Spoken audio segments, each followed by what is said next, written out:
Hi everyone, myself Bilas Kole. I welcome you all in my YouTube channel Bilas Kole _Zoology. Today we will discuss the topic excretory disorders.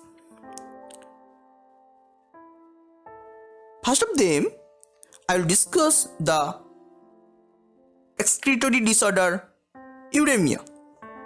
Actually, uremia is characterized by increase in urea and other non-protein nitrogenous compounds like uric acid, creatinine, etc. in the blood, especially of urea. Normal urea level of human blood is 17 to 30 mg per 100 ml of blood, while in uremia the concentration of urea rises to as high as 10 times of normal during chronic renal failure. The concentration of urea rises approximately in proportion to the degree of reduction in functional nephrons. This decreases the ability of the person to excrete the metabolic end products of proteins. Now I would like to discuss the renal failure. Actually, the renal failure is characterized by deterioration of functioning of the kidney, which results in accumulation of toxic nitrogenous waste like urea, leading to uremia, marked reduction in urine output. It is of two types. First one, acute renal failure, and second one is chronic renal failure. Now, acute renal failure is generally reversible and normal renal function can be restored and the patient has to undergo regular dialysis. But in case of chronic renal failure, it is characterized by reversible dysfunctioning of the kidney and the patient may have to undergo renal transplantation. Involves transfer of kidney from one person to another. The graft is usually taken from a cadaver, that is dead person, or from a sibling. It may be genetically similar species or close relative to increase the chances of successful transplantation. It also involves ABO blood group compatibility, HLA, that is human leukocyte antigen compatibility, and use of immunosuppressants. Immunosuppressants are chemicals like antimetabolitics, alkylating agents, cyclosporin, adrenal corticoid, etc., which avoid the rejection of the transplanted kidney. Now I would like to discuss the topic renal calculi. Actually, renal calculi is also called renal stone. Involves the formation of hard stone like masses in renal tubules or renal pelvis, mainly due to accumulation of insoluble crystals of salts like sodium oxalates and some phosphates. This causes severe painful condition called renal colic. It is more common in men than women. It may lead to anuria and hematuria. Renal stone can be removed by the technique like pyelolithotomy or lithotripsy, that is baking of renal stone by radiation.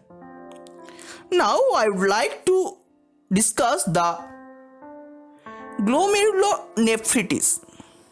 It is also called Bright's disease and is characterized by inflammation of the glomeruli of both kidney and is usually post-streptococcal, especially in the children. Many symptoms are hematuria, proteinuria, and salt and water retention. In some cases, it may lead to oliguria, marked hypertension, and pulmonary edema. Specific suggested measures are bed rest, increased fluid intake, use of diuretic, more intake of carbohydrate, and use of antibiotics. Now at the end, I would like to discuss the most important thing, the most important disorder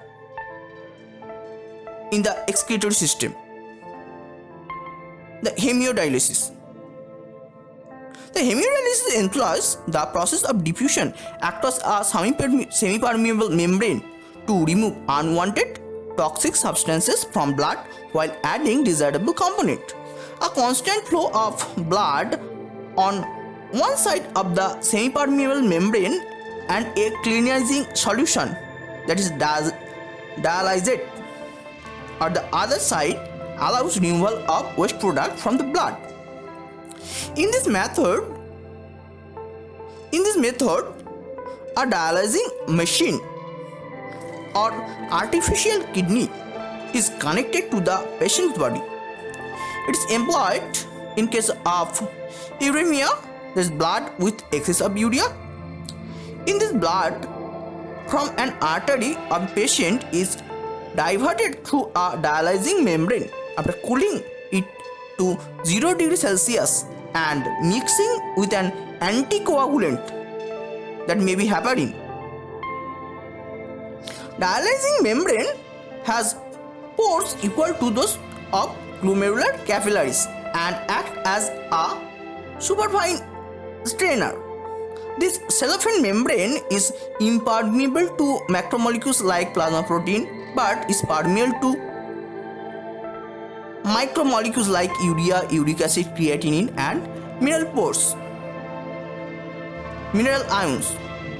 This tube is immersed in a solution called dialysate. Dialysate is isotonic to blood plasma except the nitrogenous waste, for which it is hypotonic to blood plasma. Hence, the waste like urea, uric acid, creatinine, excess ammonium salt, etc. from blood diffuse across the membrane into the dialysate. The dialysate is changed as and when required. Blood from dialyzer is returned to the body through a vein after warming it to the body temperature and mixed with an antiheparin. Actually, this technique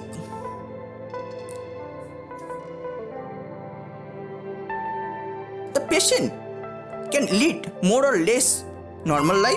It can also help in recovery of reversible kidney damage. No part of equipment is fitted inside the body, and bacteria and viruses cannot pass through it. So it plays an important role.